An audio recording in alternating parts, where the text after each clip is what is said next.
What's going on, everybody? Thank you all so much for tuning into this live stream segment of Mikasa Sukasa. And of course, as always, I am your humble host, Niko House. Today, I have with me my man. I'm pretty sure I spelled his last name wrong, but y'all just gonna have to deal with it today. Steve, weighing in from Slow News Day and Action for Assange, is joining us today. What's going on, bro? What's happening, man? It's good to see you again. I can't believe it's been so like long. 2 weeks since DC. I know, bruh. Whole lot It of feels time, like a whole lot of it shit feels going like a down. month, and it feels like a year happened in that week. Listen, that's all I'm saying. If you would have told me while I was there that all of this would have happened after, I'd be like, bro, no way. I don't think we're gonna see shit move the way as fast as it has over the last week, and this many people being exposed at the same time. And unfortunately for them, fortunately for us, the expose continues because somebody in the mainstream media tried to do some real journalism here lately. I know it's a very uncommon and rare thing, but every now and then we do get some real journalism from the mainstream media, and this one is about QAnon. So, Steve, we've had this theory about QAnon for quite some time.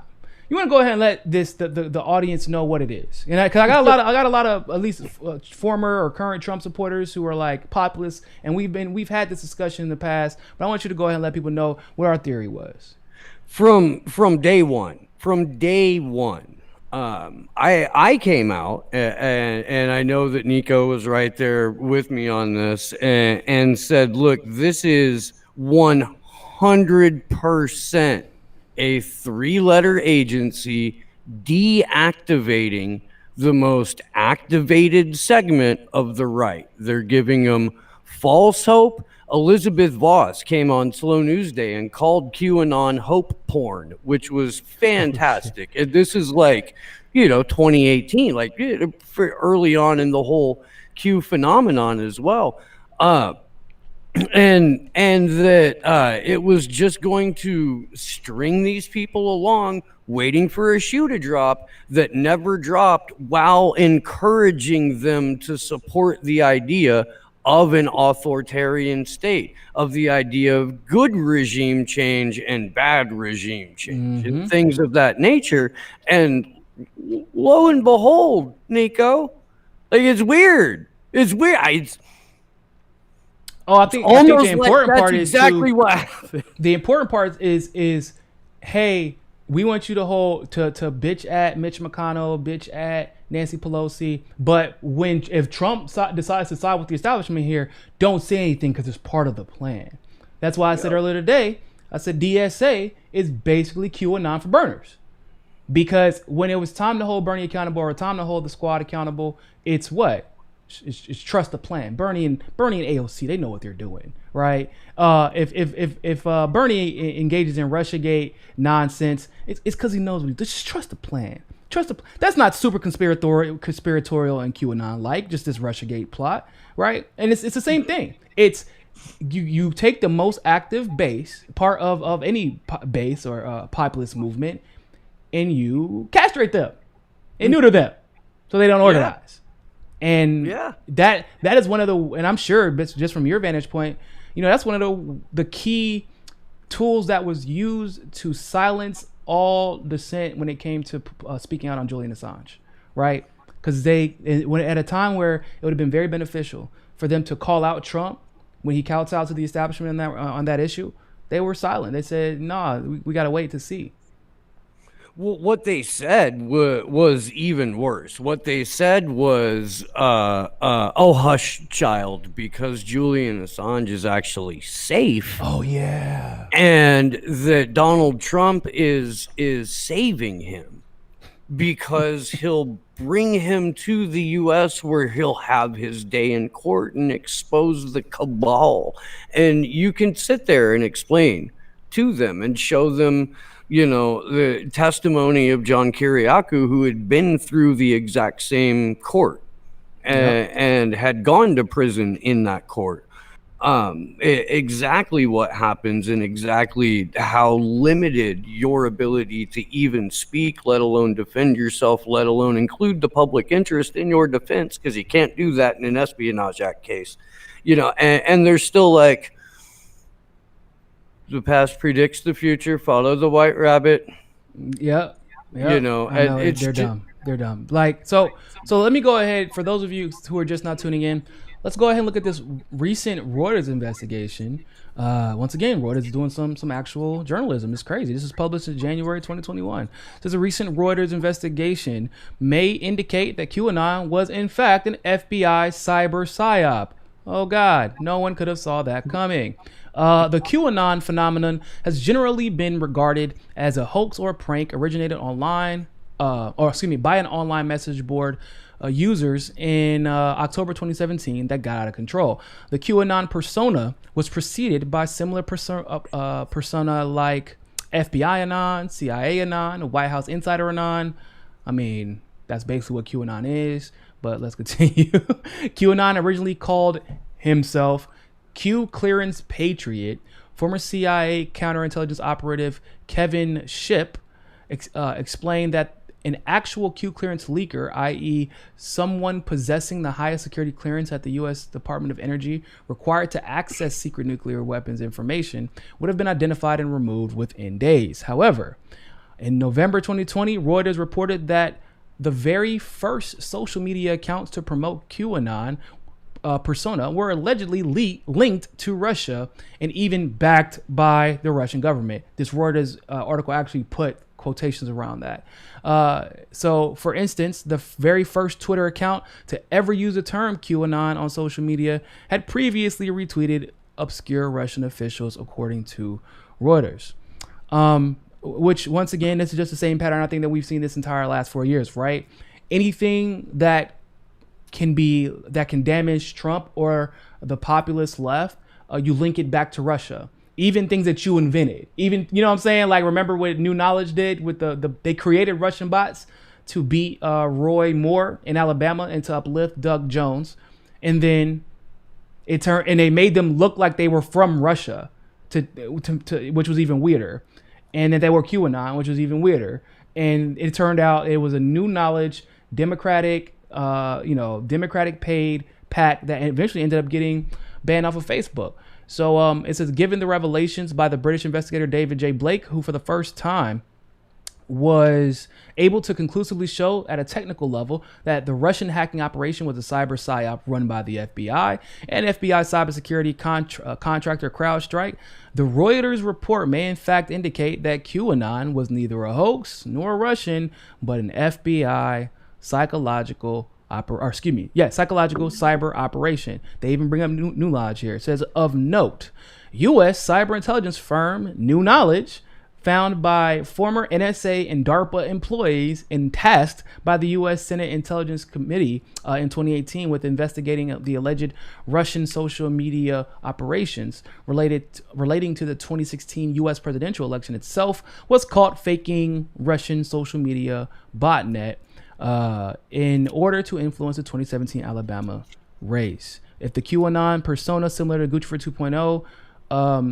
the quote-unquote Russian hacker persona played by an FBI cybersecurity contractor was indeed an FBI psychological operation, its goal may have been to take control of, discredit, and ultimately derail the supporter base of President Trump.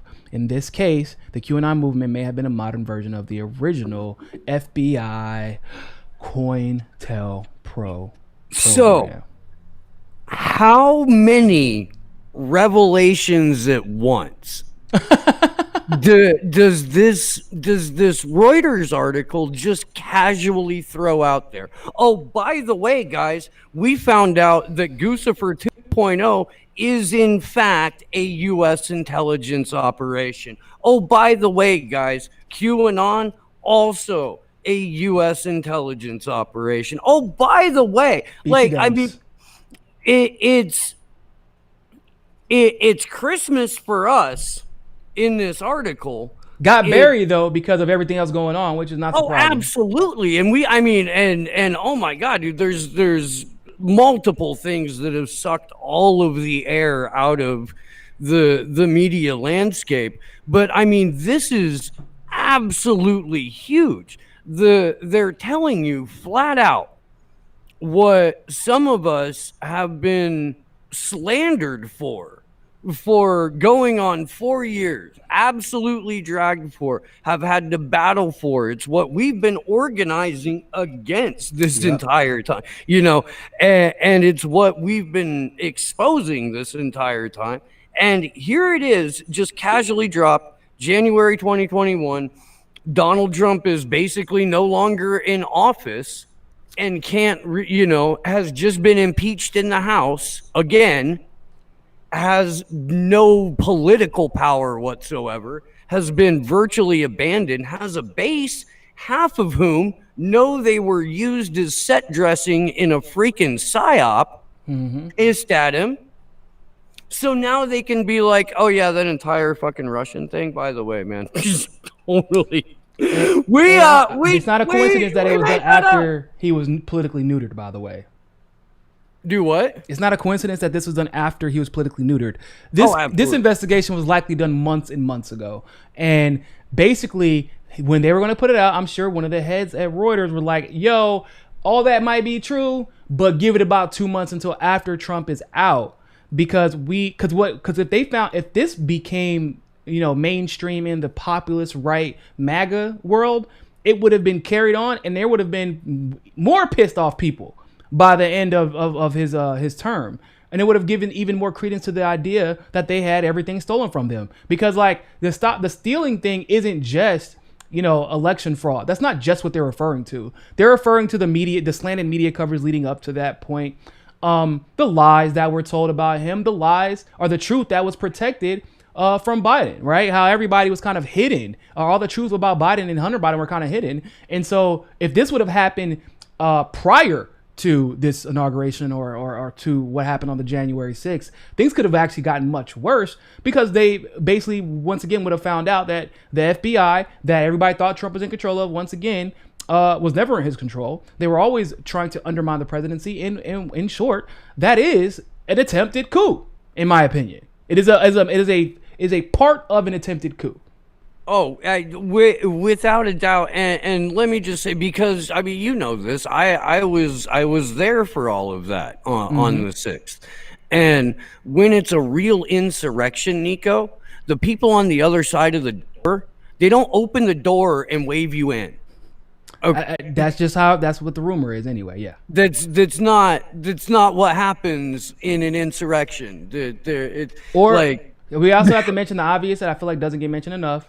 Is you're going to be hard pressed to convince me that was an insurrection or a coup where a bunch of right wingers show up with no guns and line up single file in between the velvet rope, to go walk and take no declared leader. Where there's cops going, okay, you guys got about an hour and a half, and then we got to start shooting.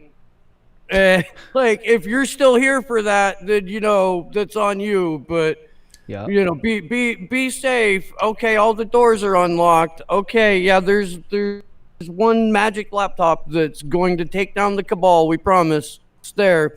And, like, it just, the whole thing, the whole thing reeked of this is a giant setup, like from the moment that you got there. Yeah. But once again, people, so Justin B, thank you for the super chat, appreciate it. People don't realize, like, because we were there days before, like we were literally talking about like plans to go to this event. Everybody knew it was coming. Everybody, literally basically everybody that if they were still in DC when at either the Assange event or the Forced to Vote event, they were at the Stop and Steal event because we all knew. Even once again, especially Capitol Police, because Capitol. Did you see that article about the police chief where he was like, "I tried to ask Congress 6 times for backup. They denied me every time." Yeah, the DC police produces a snitch like every other chief. Like every other chief is just like will eventually be like, yeah, no, this was a setup, or like we're or the being Metro. Remember Metro DC Congress. chief. We can. There's a, and you and I can attest to this, Niko. When you were standing in front of the congressional office buildings, like the Rayburn office buildings, you were talking, or Christina Livio. Oh, they were walking up to us like we were like squatted up. There were like 40 people that were there for Force the Vote. There were 60 to 80 cops in a horseshoe around us. Pulling up with the little, I'll call them portable jail cells. Yeah, They these are, and just so we're clear for everybody watching right now, these are the Capitol Police. These are the exact same police that were across the street 2 days later and when for Christine, the insurrection.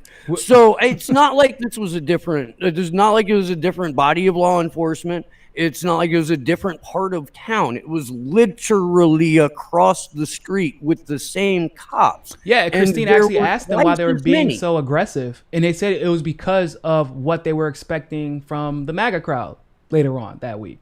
Like they told us what was going on, so they knew. I mean, the FBI in Norfolk tried to warn the actual FBI and was like, "Hey, are y'all tracking this? Yeah, we're good, though, we're good, we're fine." And then the FBI came out, the director came out later. We had no idea it was going to be like this. This is crazy. Like really, And I bro. can't- Like I was talking to Richie earlier. I'm like, y'all can literally like watch through the lens of my camera while I'm shooting my next video for OnlyFans. But y'all couldn't figure out, even though Trump tweeted out, "Hey, meet me at this location in 3 days." Y'all was like, "Oh man, I can't believe it. How could we not predict this?" Right. And there's flyers everywhere. everywhere. And Trump gets booted from social media for inciting violence based on reading off the flyer. Yeah. Like I mean, and I can't stress A flyer this he enough. didn't make, I by know the way. I know there were shit heels at this thing, but like we talked to people on the ground there that were like, "Yo, I didn't believe anything about anybody was telling me about this. I had to come see what it was like for myself. Everyone that I've met has been really nice. Like I don't, and that there, and I'm talking about like people of color, gasp, who were at Tim this Canova event. was there. I mean, there were a lot of random people that you maybe not wouldn't expect based off of how the news presented it. And it's because of what you said. Like they didn't know what to believe. Why would they? They just knew that the mainstream media was constantly lying. And if it was going to be an event this big, a lot of people just wanted to see it for themselves. And given how the event was portrayed after by the mainstream media, I could imagine like if y'all wouldn't have already been there just by happenstance, like it's the world tends to move in, and the universe tends to move in this way that you're exactly where you need to be when you need to be there. Because if you all weren't there, and if Pasta and Fiorelli weren't there, and if Max and them weren't able to get out there, the narrative surrounding this would have been just kind of scary because of no one being on the ground to be able to counteract it. And yeah, we could have done a decent job trying to like show people the holes in their narrative, but without actually being on the ground, hearing that speech in real time, being literally on the steps and seeing everything happen in real time, it's hard to have that legitimacy as you are trying to counteract that narrative. And y'all being there just was huge, in my opinion. And this is why I've been having had Pasta and Fion, I had Burmis on, Tedros is coming back on to talk about this because he was there too. Yeah, I got him coming on tomorrow. We're trying to put everybody's perspective together because even though I mean I was there in real time for all of it, I can only speak to what I saw, and there was so much more that was going on around where there were other Pasta and Fee were in a different spot than I was. Burmis was in a different spot, it was. So it's going to take all of us, and it's going to take the people who were there not as a partisan participant, but in an actual journalistic capacity. Yeah, I 100% agree. And so back to this QAnon thing, in my opinion, this is just very, very emblematic of all of the different degrees of, once again, just straight regime change that we saw happening. It was just a soft coup. It wasn't a hard coup. It was more, once again, this is kind of like more similar to the color revolutions that we've seen in Eastern Europe. But that's why the moment that the mainstream media was like, "Oh, this is a coup," I was like, "Oh, so okay, so we know it wasn't that." That's 100% fact now, right? And we at least know it wasn't that. But what's even funnier is when you hear all these people which we complain about regularly, right? That people don't talk enough about foreign policy, don't seem to give enough of a fuck about foreign policy when they're considering who they're going to support, what policies they're going to support, et cetera, et cetera. And yet All of a sudden, everyone on the left, quote unquote, the left, is an expert in coup attempts. All of a sudden. But I'm like, that's not right. Y'all can't talk about this shit when you've literally not cared about it, and therefore it's easier for you to get you're just wrong. You get played, and it's easier for them to get played because they don't talk about it. Go ahead. No, I was gonna say, man, they know what Jacobin has talked about. You know, to the sort of like, you telling me Jacobin isn't always right? I thought they were the experts on foreign policy. To the sort of like C average sophomore college student, you have to take this class, level of analysis that Jacobin provides. And it's somehow managing to be like condescending and infantilizing at the same time. Like it's a skill, I guess. I don't know. It's seemingly become a skill, to be honest. Just because it's a gift doesn't mean it's useful. All right. Look, it's useful when you're trying to, manufacture consent.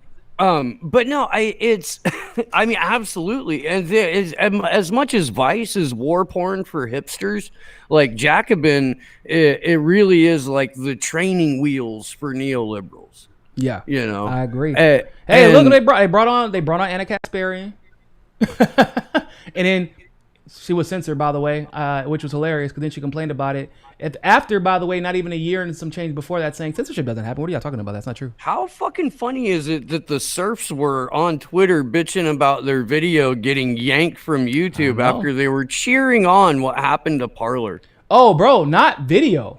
They can't even appeal it because their entire channel is taken down now. Well, golly. I can't believe it. It's almost like you were warned about this, and instead you changed. And this so this is what kills me about the whole Q thing, is that they could recognize that Russiagate was a giant psychological operation that was being perpetrated across the entire American media landscape. They could recognize that. Some people, yeah. Well, they could inside the Q thing. They at least knew that it was a hoax. They may not have known exactly why. But I mean, there were people that recognized that it was a fucking, orchestrated event. And yet they were participating in one themselves. Yeah, I know. Meanwhile, the progressives are supporting Bernie Sanders again. And this is all in the same, 3 to 4 year period.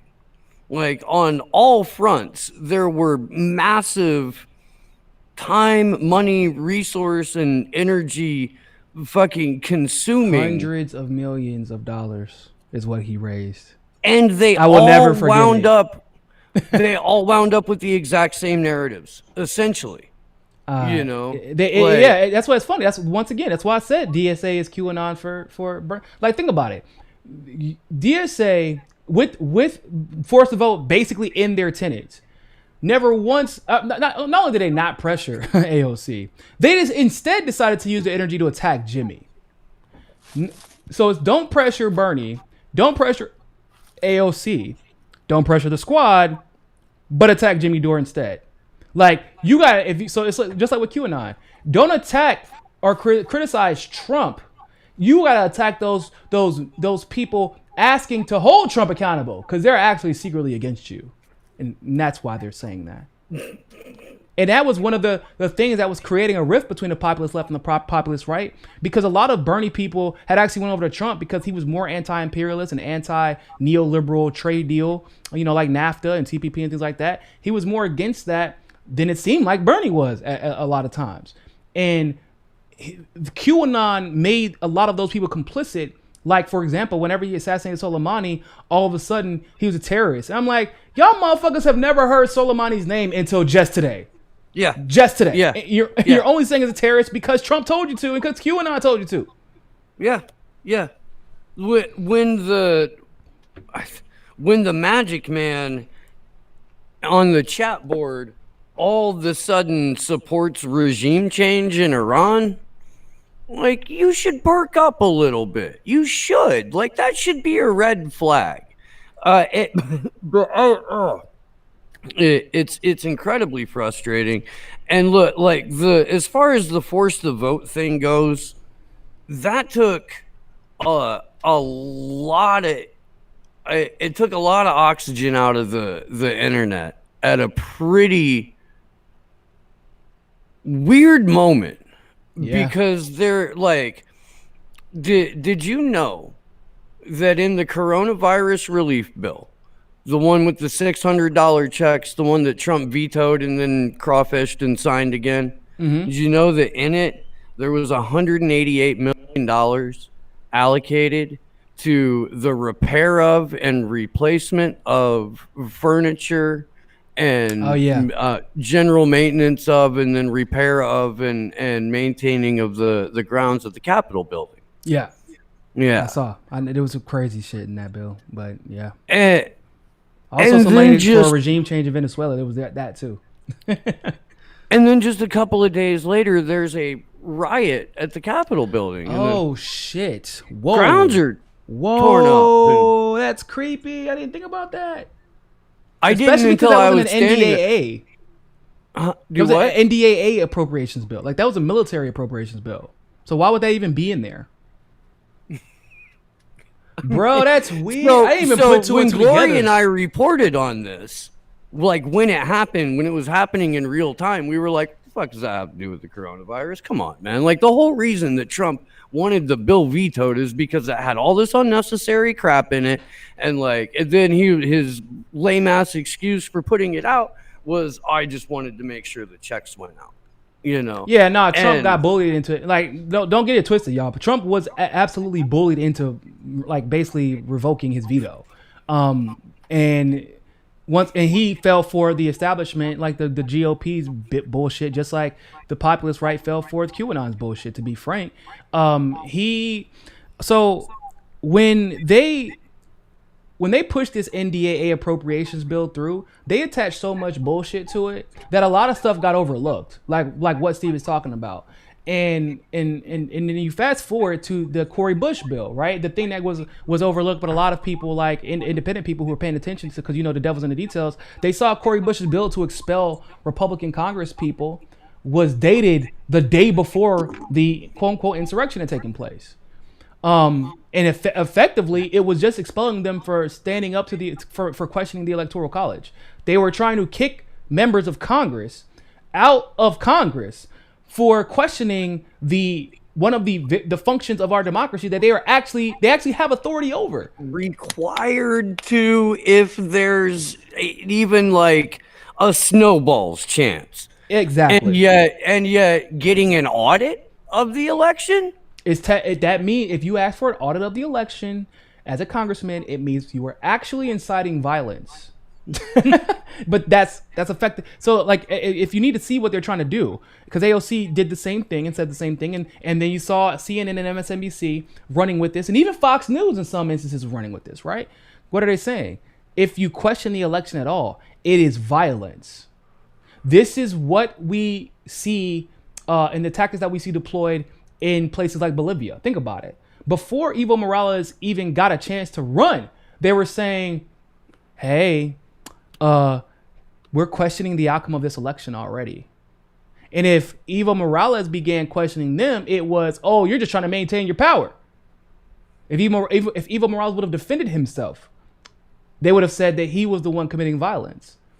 In this particular case, Trump was very smart about how he handled himself rhetorically. People don't want to give him enough credit here because it was like probably the most peaceful speech that he's ever given, which is he said, be peaceful when you're marching twice, told them to leave before they ever got into the building, and was very clear about making sure that they're respectful towards cops. So in the one situation where he probably wasn't inciting violence, they didn't kick him off for Iran for literally almost starting World War III via fucking Twitter. Like that is not talked about enough. Like we would have literally found out about World War II, not because you got a bomb dropped on your house, but because of a Twitter notification, and they didn't excommunicate him for that. But once again, you see that what you just talked about in that bill with the furniture is paid for already. All the stuff that got damaged is paid for. The Cori Bush bill that was dated before. Once again, she said we have to expel Congress or Republican Congress members because they incited violence that led to what happened in DC. Except for, once again, that bill was written the day before. And it's interesting because they know they couldn't have ran it the day of. They shouldn't even have been there the day of. That's the other thing that nobody wants to talk about, because they knew. They chose to go there anyway and then play victim like they didn't know what the fuck was going on. But then they knew they were going to be able to write it that day because of whatever was going on. The next day, they took off work. So they couldn't write it then either. So basically, y'all had all of this shit in the holster to use. And it was like an immediate collaboration between big tech, all the Democrat representatives, obviously like the Mitt Romneys of the Republican Party, and no one is at all questioning. Like, well, no, I ain't gonna say no one, but enough people are not questioning the just the series of coincidental events. No, they're too busy cheering for censorship and trying to position themselves to get access to the rock star, quote unquote, progressive politicians. That's what they're doing. Independent media, largely, or political left YouTube, largely, mirrors establishment media, like, down to everything but the paycheck. Right? In so many fucking aspects. Which is, I mean, okay, because there's a huge lane for people who are doing genuine reporting, and for people who are like on the ground, and for people who fucking understand that the national security state exists. Huge lane for us, you know? Yeah. Especially with you know, like Rockfin, for example. Like, that's mad. That, like, I cannot say enough at how Rockfin came at the right time, bro. Because I mean, I'm sure being that y'all are covering Assange, like, you know, what the stuff that we just generally cover, it was only a matter of time, and I had no idea where we are going to go next. And with Rockfin, it basically, like, if I really wanted to, if I didn't care about actually reaching people, bro, I would never stream to YouTube again. For what? Because Rockfin has created a home for us. We have a hub of other like-minded journalists. Not saying like-minded as in we always agree on everything all the time, because that's definitely not the case. But I feel like we have mostly the same goals in mind. And with the way that they compensate us, it really is actually, for a lot of people now, allowing them to do this full time without the fear of like what happens on YouTube. So now I feel like I'm able to talk shit more than I normally would have been able to talk shit, because I always had that fear in the back of my mind that YouTube would try to crush us. Yeah, no, absolutely. And I mean, to be perfectly honest, Slow News Day would need to like quadruple the subscribers that we have. Hey, go subscribe to Slow News Day in order to be able to do that. But we're really not that far off, honestly. Like, to at least make a push at it for, you know, a few years and see how quickly I wind up in a camp. I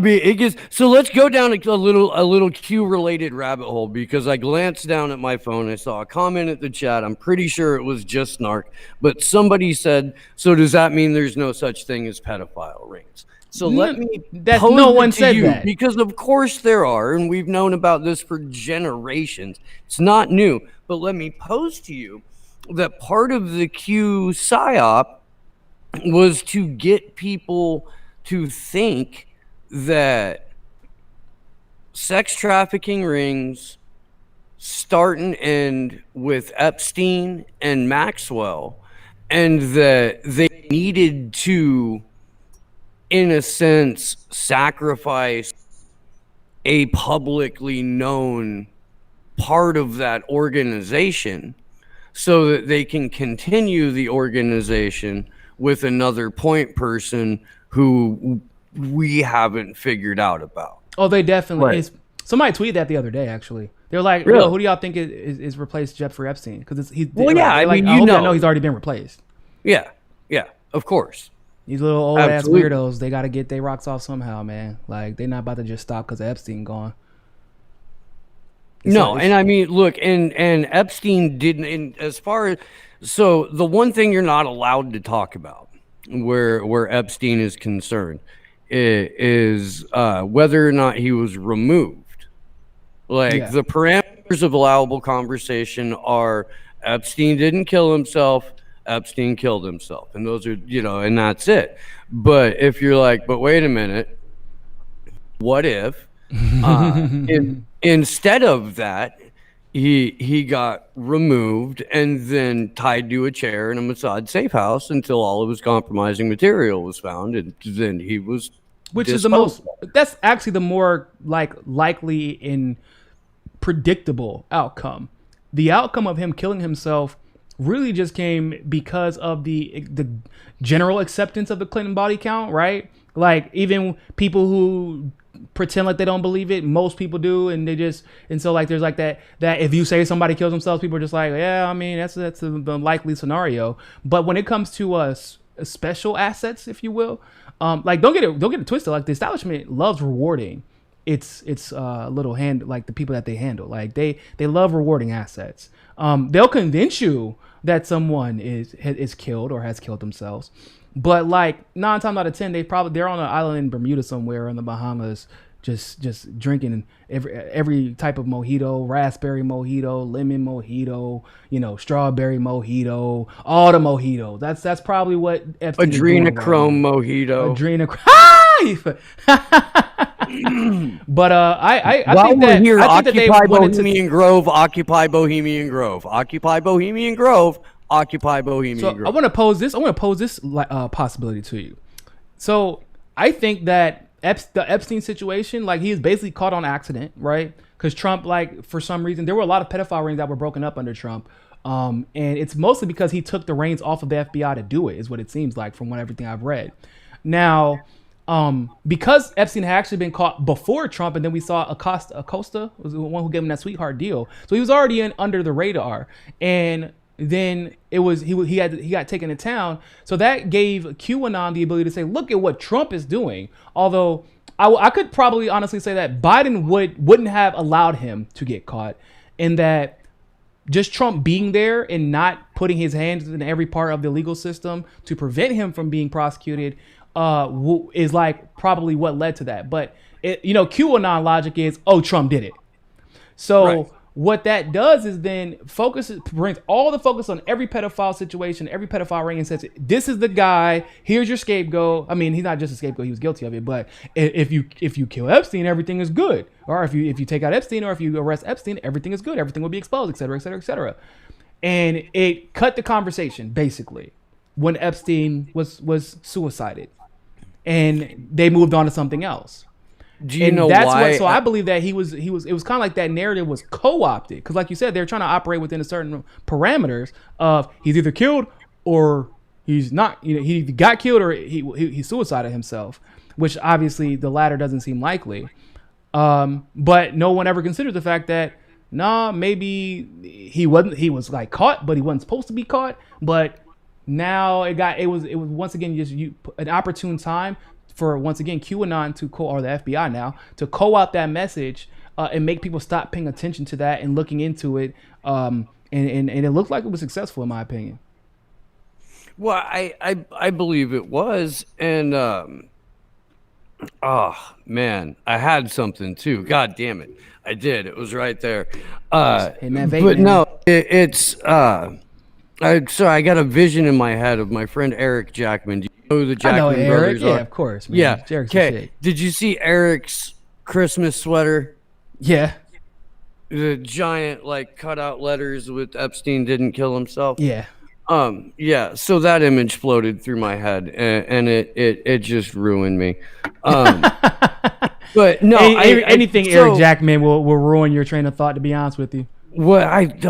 Bless Eric Jackman. He's awesome. Really, that guy's wonderful. Best Trump impersonator, hands down, not even close.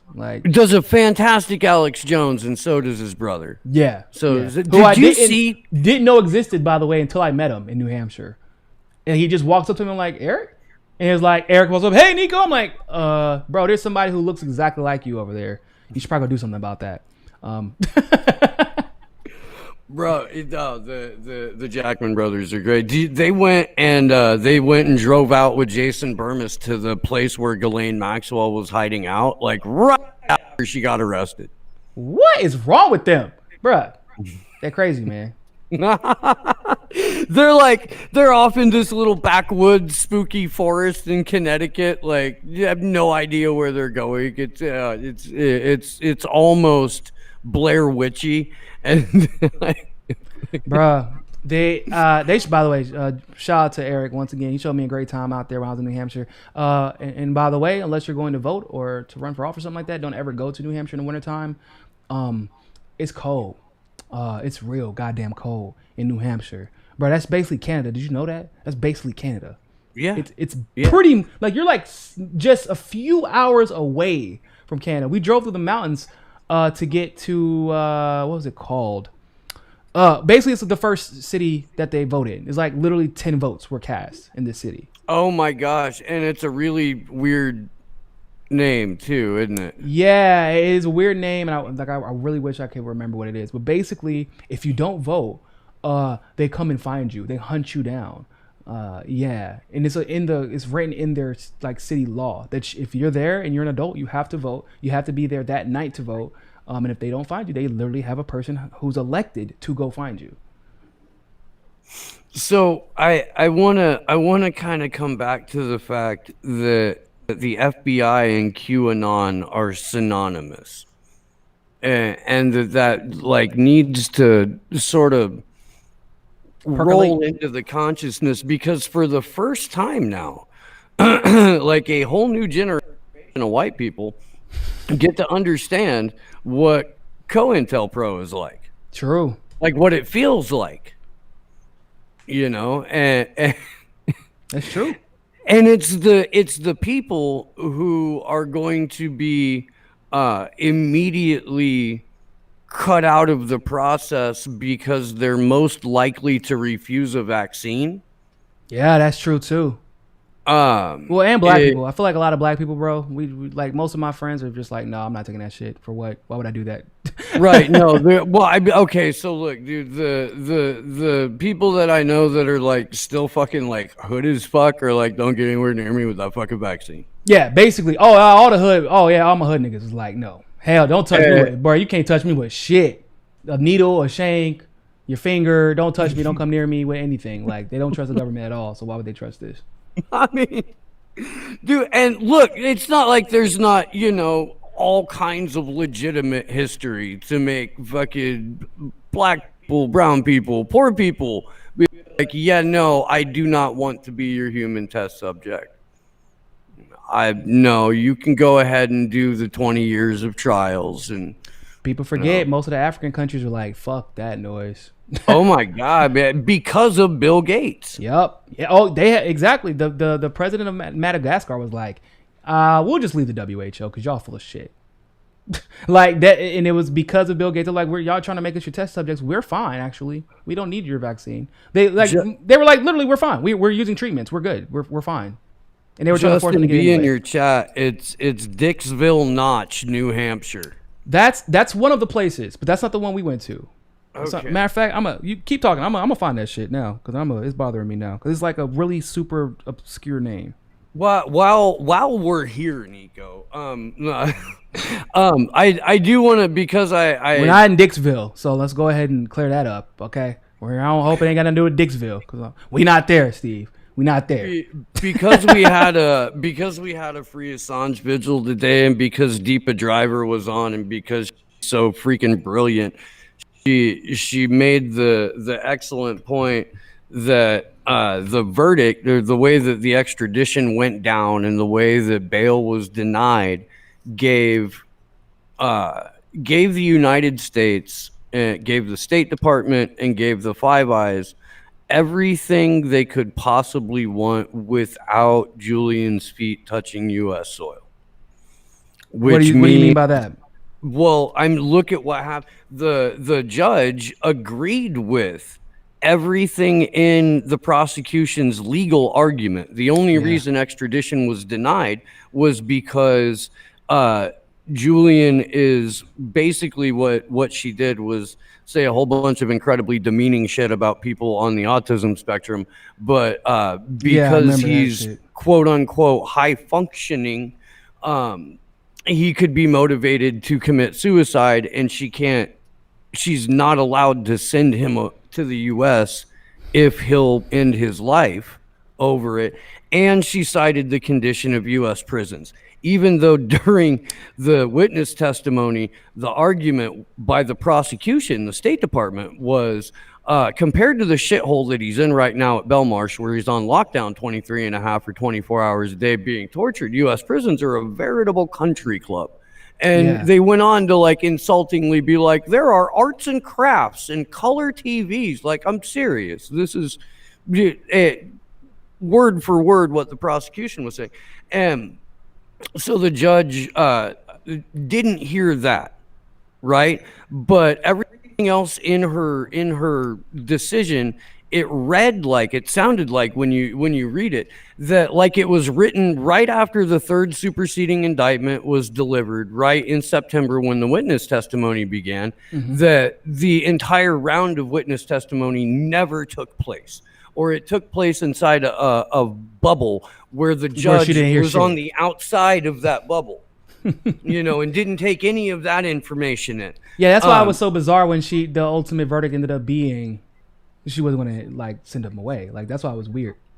And I agree with you. They did, and she kind of set a precedent, still dangerous one. But in my opinion, I know you can read it whatever way you want. And it's in the skeptical way is probably the best way. But I think it also shows that there's a fear, at least amongst legal experts, that if you do this, if you would have extradited him there, your career is done. People are never going to take you seriously again. And if the destruction of free speech came through that extradition, or freedom of the press and free speech came through that extradition, and in my opinion, violation of international law and international overreach, you would be the one on the hot seat, and you would be like ridiculed in history books and law books for the foreseeable future. Well, and so you're right, and so now it only goes one of two ways with Biden Harris, and that's either they genuinely think there will be enough of a quote unquote democracy left by the time their legacy is written to where they don't want to be the people that ended free press, or they are ushering in an entirely new, I don't know, let's call it a world order. And they get to be the people that declare that the United States has international jurisdiction over the press. Yeah, but I wouldn't want to be that either. Right. Right. No, I mean, I agree. But if your job, if your job is to usher in the Great Reset, and your campaign slogan, one of them was "Build Back Better," like Joe Biden's was. I'm about to say Joe Biden or Trudeau. Which one? Yeah. I mean, look, it's gonna be a really weird few months, Niko. It's gonna be a really weird few months. It's been a really weird couple of weeks. Everybody talked to Whitney Webb this week, right? Yeah. Shout out to Whitney, man. Dope. Just a machine. Good God. So I adore Whitney. She's. Did you watch Jason's interview with her the other day? Where he like casually, like, if you want to get married, like, that's cool. I'm fine with that. Like, he just keeps talking. I don't adore Whitney like that, but bro, it was hilarious. He just said it so casually. Like, dude, I'm like, what up? Did Jason just ask Whitney to marry him on live stream? the amount of like thirst that Whitney fucking generates throughout the not just like the dudes in the chat, but like even the show host landscape is freaking hysterical, dude. That's funny. It is, man. I'm so glad I have all these sapiosexuals out here. They can't help it, man. Like I said, she's like a machine, man. I thought, I can remember a lot of shit, but like just her ability to recall information and names, because I hate names. I can't ever remember anyone's name unless I have some experience with them or I practice it over and over and over again. She just remember stuff like, on this day, like 5 months ago, 5 months, 2 days, 3 hours, and 35 seconds ago, like I said this, and it turned out to be true. Like, what the shit? Like, and she's not wrong. Like we titled the episode "Whitney was still right," and it's like it's like 2 hours. So we talked about this, man. Like I'm an involuntary therapist for like half of indie media now, and I'm a therapist for the other half, in case you're right. And you are, and we probably get some overlap too, and one of us is busy. Especially because we're on different time zones, so it's got to be convenient for everybody. That 2 hours with Whitney was like my therapy.